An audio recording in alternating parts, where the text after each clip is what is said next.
I'm Dr. Martin Rutherford. I am a chiropractor since 1979, and I am a certified functional medicine practitioner. Dr. Reno Gates, I'm a chiropractor as well as being a board-certified chiropractic neurologist. And about 5 years ago, we melded our disciplines and in the effort to give a better service relative to a lot of the problems that we're running into in our office, and people were coming with chronic problems. And we have ultimately developed a chronic pain practice as a result of working with the brain and the nervous system, working with, in functional medicine, working with basically everything else without medication. And so by working with all the systems of the body and understanding different imbalances, we've developed a practice in which we see a lot of things, a lot of conditions such as fibromyalgia.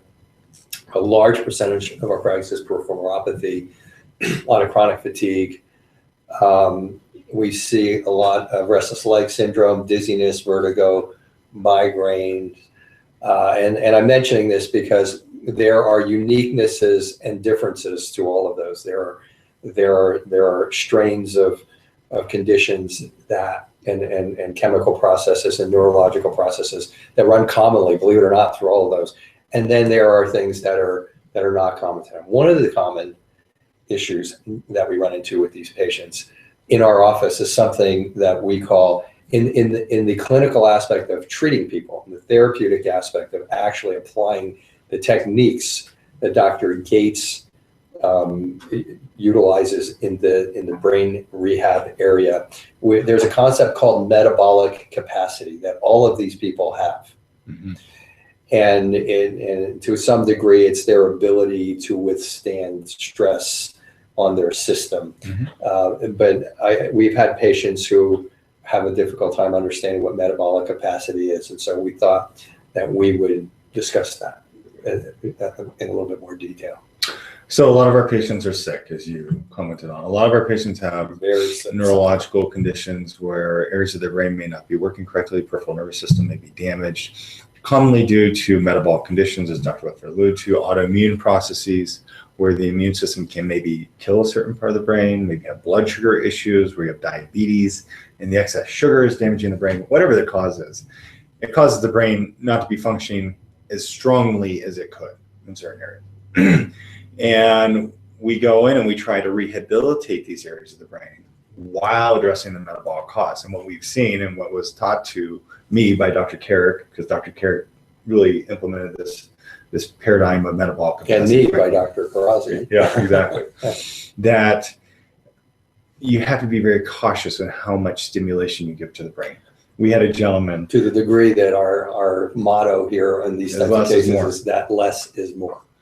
And less stimulation gets more of a result in these cases. A good example is that we had a gentleman come up here from Los Angeles and he had a traumatic brain injury, fractured his skull. Won't go into it.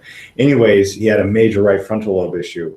And when we were putting him through rehabilitative exercises for the right frontal lobe, he would crash. I mean, everything would get worse. He'd fall over worse. I mean, he couldn't perform frontal lobe functions. With very little stimulation. Very little. And we actually had to go to other areas of his brain that communicate to the frontal lobe as a gentler mode of stimulating that frontal lobe for him to improve. And then through time, we're able to build him up. Very analogous to you go to the gym, your first day there, you can bench press 100 pounds 10 times. After a few months, you're up to 150 10 times because your metabolic capacity in your muscles improves. We're talking about the exact same thing with the brain. The problem is that if you overstimulate your muscles, you're sore for 4 days rather than 2 days. If you overstimulate certain areas of the brain, you're going to actually make the person sick. Their neurological symptoms can worsen for a certain length of time. There's some thought that maybe even you can kill brain cells. Yeah. In the initial histories, we're able to pretty much pick up what a person's metabolic capacity is, even before we start teasing their nervous system or their metabolic system. And the way you pick it up is it's a patient, most patients have autoimmune problems. And it's that patient who has a good day. They have a good day.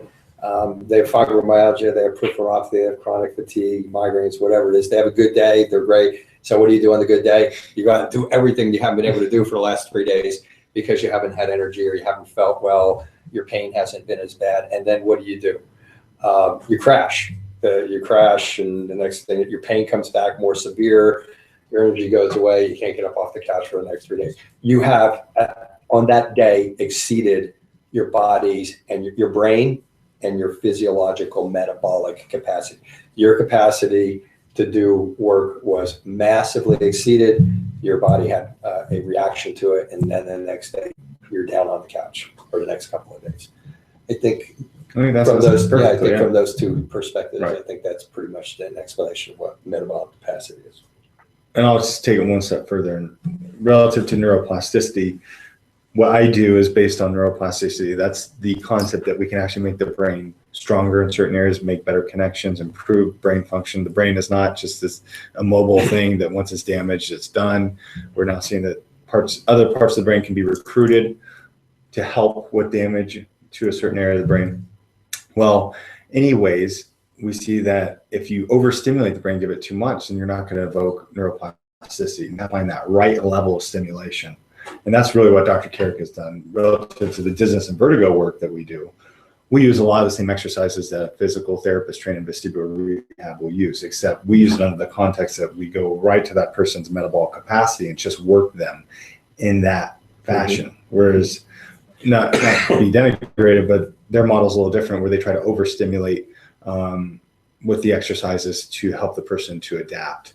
And obviously we do what we do because we feel that's the way we want to go. But we do what we do because that's what works. Try to be very ginger, well, but that's why we do it. And so, especially with vertigo patients, anyways, it can be applied to a lot of patients. So that's what I want to finish on. Okay. Thank you for watching. If you have any other questions, let us know, because most of our patients are the ones who are watching this video. Yeah, there you go. All right.